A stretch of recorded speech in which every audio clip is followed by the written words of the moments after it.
Okay, it's 2 o'clock here, so I think we're going to go ahead and get started. Thanks for joining us for a somewhat last-minute RunSignup webinar.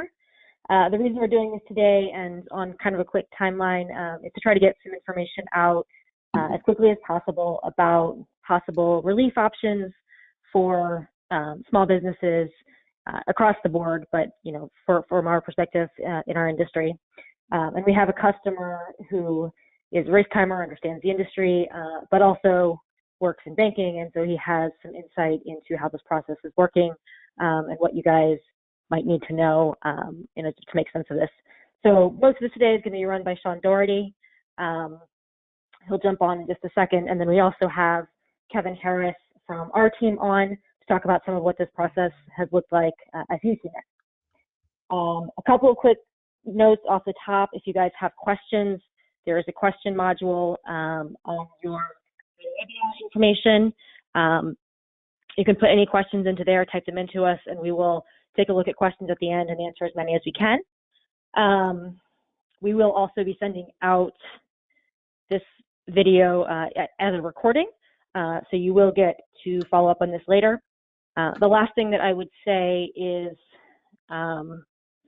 there is an email that I sent out to everyone in the last 10 to 20 minutes, depending on when you'd registered, that has some links and resources that you can also look at. All right, I am going to hand this over to Sean, and yes, there is just a white screen up right now.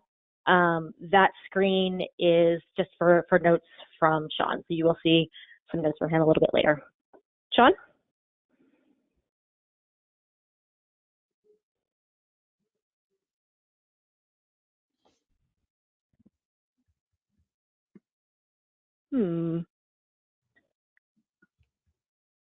Tested this earlier. Johanna, can you hear me? All right, we can hear you now. All right, great. Thank you for asking me to provide some information. I have a little bit of a good insight to the programs that are out there, and I know a lot of the information that's out there that's accurate. I know a lot that's speculation, and I want to try to stick with the facts and highlight some of the concerns and reasons why there's a lot of speculation. But as I start, I would like to just thank the Congress and the SBA and the Treasury and the banks, the local state banking agencies, and the American Bankers Association, because this has been a monumental task, and I don't think anybody understands how effective or how that you can roll out this kind of money in an effective way very fast to help the population. Now, I know there's a lot of things that are going on and that create a lot of frustration, but we've all got to just sort of work through those. We got to stay vigilant and willing to look at the information and adapt and overcome as it comes out. The analogy that I've heard out there is this is like flying a plane as you build it. So that is that's a tough thing to do, but the SBA and the Treasury are working diligently to help get the money in small business pockets. So we're very thankful for them. At the end of the day, the SBA and the Treasury have put out two programs that are in response to the CARES Act that Congress passed into law. On the email reference, we've give you a full copy or a link to a full copy of the CARES Act. If you want to read that, it's 335 pages. We've give you links to the relevant SBA resource page, links to the Treasury resource page, a link for the EIDL loan application, and a link where you can find a local banker that can help you with the PPP program if that's what you need to go with. I guess that's one thing that I could clarify immediately is the two programs that are put into effect through everything that's going on here is, number one, the EIDL. That program is a program that you would apply for straight through the SBA, and the SBA would deal directly with you as a small business. It is a short application. I personally filled one out for my timing business in about 10 to 15 minutes. I had to have a few numbers about my profit and loss and things, but I did get that filled out. Now, unfortunately, the SBA is overwhelmed right now, and I've not heard a response back, and I've not found any local customers that I know that have got a response back yet, but we do get a confirmation number when we submit that app. That app is emergency money, and they're trying to get, in most cases, about $10,000 into the pockets of the small business. And we're not real for sure exactly how they're basing on the, whether they approve it or not. Nobody has got that information. What we do know more about, and what is you would apply for through a local bank, would be the PPP program, which stands for Payroll Protection Program. Now, the big thing with the Payroll Protection Program that started last Friday, April the 3rd, is payroll. If you've got payroll, you pay your employees W-2 wages, you will be able to submit the proper documentation to your local bank along with an application. It's a 2-page application, and it's got 2 additional pages of instructions. But that's something you can apply for. And basically, on the PPP program, they determine your loan amount based on 2.5 months of your payroll. And then when you get the loan from your local bank, you will have 2 months, and I should say in greater detail, they say 8 weeks. You will have 8 weeks to spend the money on qualified costs. And if you spend the money on the qualified costs, the money can be forgiven on that loan. In thinking about the qualified cost, in general, there's 5 or 6 things that they're putting out there that you can pay with it. Number one is payroll. And your payroll has to be 75% of the loan amount. During that 8 weeks, you have to spend 75% of the money on your payroll. The other categories that you can spend the other 25% on are mortgage interest, other interest, rent, retirement, and healthcare benefits and insurance type benefits to continue your payroll. Utilities. So those are the items that are being put out there by the SBA and the Treasury that can be used for the 25%. Now, you may ask, which program works best for me? And that's a little bit of a tough question without knowing your specific situation. What that I've noticed is basically if you have payroll that's above about $50,000, you can end up getting a PPP loan that's in excess of the $10,000 that's offered on the EIDL loan, and it's something you should look at. One thing I like about the PPP program is you've got usually a banker that you're dealing with that is your contact, and at this point, bankers are being able to put more information out to their customers than is being received from the SBA on the EIDL application.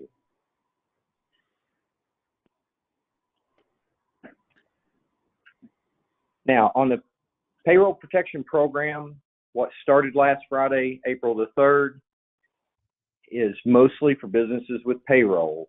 There's very few situations where it would be anything different, but tomorrow morning, April the 10th, they're going to start allowing sole proprietors and independent contractors to apply for the PPP program. What is unclear about that is how they will calculate how much money that you can get on the PPP program. The guidance that's out there right now by the Treasury and the SBA suggests that it would be based on your net income. So, for example, if you were a sole proprietor and you're taxed on Schedule C, if your net income was $50,000, they would basically take that number, divide it by the number of months in the year, and then times it by 2.5. Johanna, I'm getting a little bit of feedback. Are you getting that? Yeah, just a little. I'm going to mute my phone and see if that helps out. Okay. Now, we would expect that there would be further guidance that would come out about this application process that starts tomorrow morning for the independent contractors and the sole proprietors. We expect that to come maybe 5 or 6 o'clock this afternoon. And as bankers, we will read that data and then start deciphering how we'll administer those loans for our customers. That's how it happened last week. For the PPP program, the SBA put out their interim rule guidance at 5 o'clock on the Thursday evening before the program opened up. So we're all here building this airplane, just waiting for further guidance on how to put the wings on. So in general, I think I've hit most of the high points. I would like to spend some time addressing individual questions that may help you to better understand the program. So, Johanna, have you got any specific questions at this point that would help us with the discussion? Yeah, you can do one quick one first. If you can you as an organization apply for both of them? Oh, that is a great question, and that is an uncharted area at this point. But I do believe that we'll get further guidance on that today, and I would think. And again, there's not a whole lot of guidance out there, so this is somewhat speculative. I would believe that an organization that has payroll can file under their business name with that tax ID number, and then if the owner is a sole proprietor, that they would quite possibly be able to apply for the sole proprietor piece on a separate application under their personal Social Security number. Again, there's no additional guidance on that. I've had folks that talked about this, and they're trying to combine the two. They'll try to do payroll and add in their how much their net profit is for the sole proprietor, and that absolutely will not fly.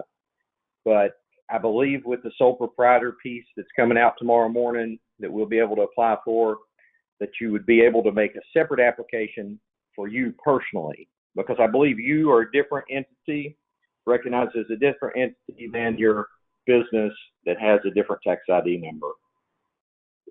And I guess this is a good point that I should make sure you understand, that the guidance out there changes by the hour.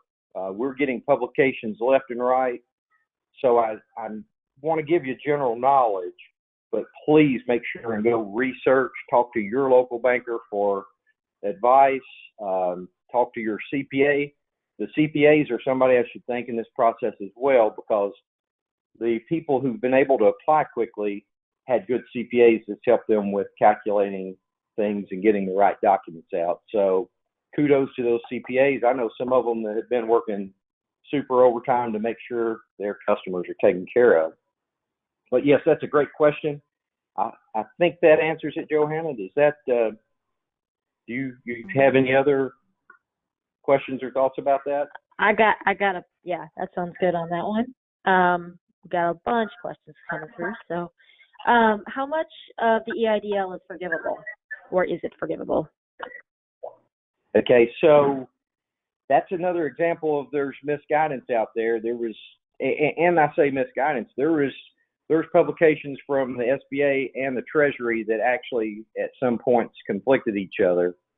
We do believe that it'll be forgivable, but we don't know for sure.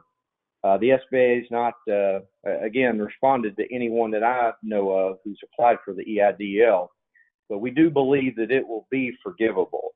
At some point, there was information about that it would be paid back over a certain period of time, but now it looks pretty clear that it's something that could be forgivable. Which it makes me think just a little bit about. I wanted to explain one thing that that's out there that's guidance that we're all frustrated about. If you look at the original act, the CARES Act, it says that a nonprofit qualifies. But if you look in the information that the Treasury and the SBA's put out, they're saying only that 501c3s and 501c19s are nonprofits that are eligible. There's also another situation for veterans organizations that are eligible as well, but that leaves out a lot of different nonprofits. Like most Chamber of Commerce are 501c6s. Most utility cooperatives are 501c12s, and there's several other different types of organizations in there that are technically nonprofit and would appear to be covered under the CARES Act, but the guidance from the SBA and Treasury says can't apply. So that's one of those tough things where we've been working so fast, and the SBA and the Treasury's worked so fast to put this in place. There's some questions everybody has. So for your applications, are they based on information from your 2018 taxes, or do you have to have already filed 2019? So there's not specific guidance on that. Again, that's something I think that will come out this evening. But if we're trying to help people, and we were early on in the tax season when this happened, I would almost believe that they would have to accept a 2018 return, but they may ask for 2019 profit and loss numbers. Even though you don't have your tax return completed yet, they may ask for that type of documentation. That does bring another point, is the documentation in some cases is not defined really well, and that would come right down to your local bank that was providing you the SBA loan, what their interpretation of what they want to document your income and calculate what your loan would be. So that's another one of those things that can make it just a little bit tricky. Yeah, if I could add on to that one. This is Kevin Harris. We have gone through the application process. Our bank is TD Bank, and they did give us some specific requirements that they had, which were outside of the requirements of the SBA. We are an S Corp, so we didn't have the issue of sole proprietor income and how to deal with that. But in part of this, I actually read in the guidance from the SBA that you could use either your 2019 wages for the purpose of calculating the 12 months, or you could use the last 12 months of wages. And there was also some special rules about wages that you could use if you were a seasonal business as well. So I did see a few things in the guidance that the SBA published, and then TD Bank had their own requirements when we went through and did our application. Yes. So to ask just a little further on your S Corp, if it's a sole member S Corp, there is a situation where an S Corp could also qualify as a sole proprietor, because if you're a single member LLC, that money, I'm sorry, a single member LLC would file on Schedule C. A S Corp would have more members. So there are situations where there could be an S Corp who had, say, 3 owners, and their bottom line income, they're trying to qualify and see if that bottom line income can also qualify for the program. And that's where the guidance we're looking for from the SBA and Treasury will come in handy. I'm assuming that when you applied, yours was specific. and they based your loan amount specifically on payroll, correct? Yeah, but the so what we did to apply is I created a schedule of the last 12 months of payroll that we paid to any employee. And actually, my understanding of the definition of the SBA payroll includes not only wages, but also includes healthcare costs, state and local, the employer portion of state and local taxes, and then also retirement plan contributions. The payroll costs, my understanding is, are limited to wages and commissions, and are also limited to no more than $100,000 per individual. And TD Bank actually gave us a Excel worksheet that was quite helpful, that actually had categories or cells for each of those types of costs. So they interpreted the plan or the program the same way that we did. So payroll, either the last 12 months for 2019, add to that annual health care, plus employer portion of state and local taxes and employer contribution to retirement plan, and then divide by 12 to get the average payroll cost. And then times that by 2.5. Correct. Yep. Yeah, that's exactly our understanding, interpretation, and the guidance we've seen. What's the date range used for payroll? Is that over the previous year for payroll estimations? Okay, in most all cases, banks are accepting the 2019 payroll numbers. That does bring up a point. There are companies that came into existence at the beginning of this year, and there is some guidance out there that says that you could use the first 2 months of this year as a basis for a new company. The official rule as far as how new your company could be is the company has to have been in existence before February the 15th, 2020 to qualify for the program. So if you started a business after that, it is not qualified for the program.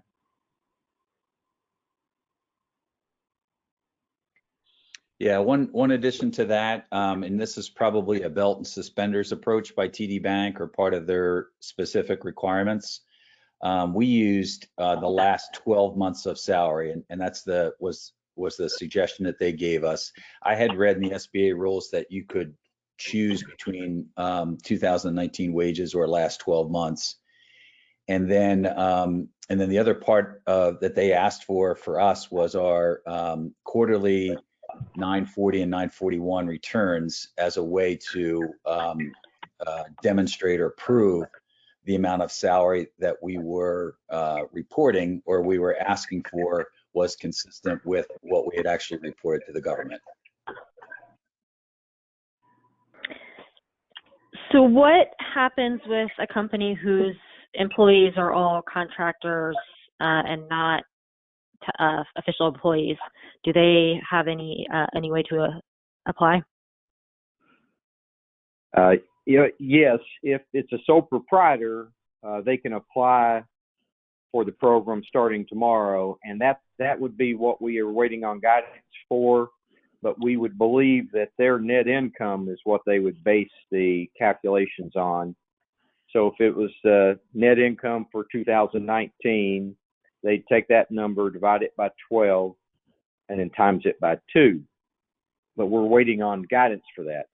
And then the individual independent contractors can also apply for the program because they are independent contractors, and if, they can take their earnings and apply for the program. So, the ideal and the intent behind the program is to keep everybody working, but the way the program's set up, they wouldn't let an employer get funds for the independent contractors they pay and the independent contractors get money. So they have it set up that the independent contractors will apply starting tomorrow. So one question this may be somewhat outside of your purview, but what is the impact on an unemployment application if someone is applying for PPP?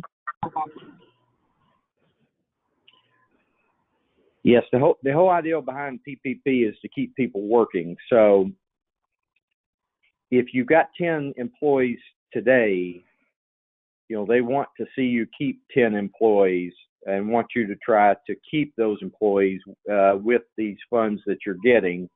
And the intent is to try to disperse the money through the small businesses rather than to have to pay it in unemployment. So that's the intent, and it does become hard. I've heard from some friends that say, "Hey, I've got an employee who can make a lot more money being on unemployment than they can through me." So they're wanting me to lay them off so they can do unemployment. And I do believe, not for sure the determination of how it can happen, but a lot of employers I hear, they're talking about paying additional stipends to their employees that will stay working with them so that they can keep or be more competitive with what somebody could make in an unemployment situation.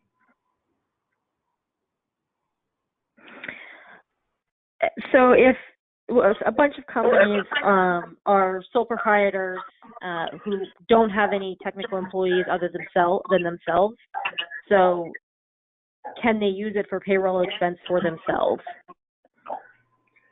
If they've been paying payroll, yes, they can qualify for the program up to the limit per employee, which would be the 100,000. So if I were paying myself 100,000, I could get that payroll protection for myself if I were technically doing the true payroll and filing a W-3 with a W-2 that would come to me. And if I can figure out how to pay myself 100,000, I'd be real excited about that race timing. Sometimes I feel like the race timing is a passion because we do a lot of work, and we're out there supporting the running community, and sometimes the pay's not as much as you want it, but it's a lot of satisfaction. So if you can figure out how to make 100,000 W-2 wages, let me know. I want to maybe join your company. I think we're going to do one more here. Then I know you need to get back to work to actually deal with all this. We have a couple of people who said, they have seasonal businesses, so the majority of their payroll expenses come in the next few months. Is that calculation only done on a yearly average, or can it be weighted to the months in which they usually pay the most? Yeah, I believe the guidance will allow for certain calculations for seasonal situations, and that is going to be one of those real specific things that each individual bank administering the SBA program they're going to have their own requirements. Like, I don't know what one bank will do versus another, but there's probably a reasonable test in there. And sometimes it'll be based on, your presentation to your banker of what your business is and how seasonal it is. But obviously, as a race timer, seasonality is big. So if you make sure and communicate that clearly to your banker, they can slow down and take and look and apply the special seasonality calculations to your situation.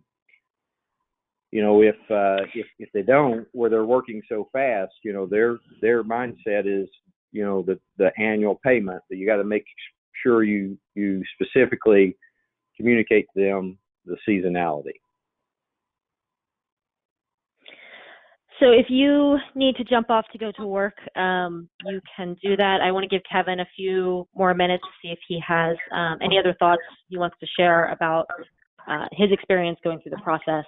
But thank you very much for jumping on today and answering a lot of questions for people here. All right. Thank you. Yeah, just a little bit more to add. I thought the presentation was very good, or the information shared was very good. From our perspective, we were concerned about being able to get an application in the government program officially opened for applications last Friday.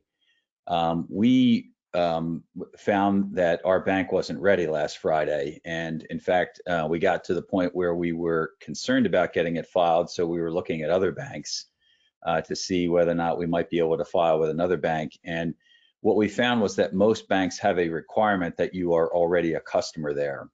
And so that might be one thing to look at when you're getting ready to apply for yourself, is that see what the bank's requirement is that you're attempting to apply with, and probably start with your own bank first. We basically looked at the understood and read the application form for the Paycheck Protection Program. Read also the SBA guidance that was out there on how to do the calculations. We had got our paperwork ready prior to last Friday, so that when we were able to file an application, we were ready to go with that.